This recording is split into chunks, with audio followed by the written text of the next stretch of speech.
ខ្ញុំអត់ដឹងថាអ្នកទាំងអស់គ្នាដូចខ្ញុំដែរឬអត់ទេហើយតើស្លអីដែលមានបន្លែច្រើនហ្នឹងគឺខ្ញុំចូលចិត្តដូចជាសម្លមួយមុខនេះអញ្ចឹងសម្លមួយមុខនេះអ្នកខ្លះគេហៅថាប្រហើរអ្នកខ្លះទៀតក៏ហៅស្លបើខ្ញុំសម្លមួយមុខនេះគឺខ្ញុំហៅថាសម្លប្រហើរហើយសម្លប្រហើរនៅផ្ទះខ្ញុំភាគច្រើនគឺស្លដាក់ម្សៅបងប្អូន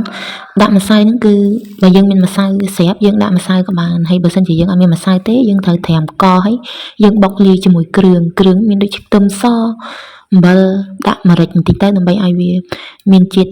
ឈ្ងុយវាឈ្ងុយហើយវាមានជាតិម្រេចនៅក្នុងហ្នឹងឈ្ងុយឆ្ងាញ់អញ្ចឹងទៅកាលពីក្មេងអត់សូវចូលចិត្តប៉ុន្មានទេព្រោះថាម៉ែស្លញឹកពេកតែបើឥឡូវវិញឯតាស្លគឺសម្ល2ចានហ្មងបាយមិនសូវប៉ុន្មានទេប៉ុន្តែស្លវិញហត់ឡើងបែកញើសហ្មងបើនិយាយរឿងសម្លមួយឆ្នាំងហ្នឹងទិញគេតាធូរលពៅមួយមុខឯងក្រៅពីហ្នឹងគឺបេះជុំវិញផ្ទះខ្លួនឯងហ្នឹងហ្មងបន្លែនៅជុំវិញផ្ទះសុទ្ធតែបន្លែធម្មជាតិបងប្អូនញ៉ាំបន្លែច្រើនសុខភាពល្អហើយប៉ះចំអាបន្លែធម្មជាតិអញ្ចឹងទៀត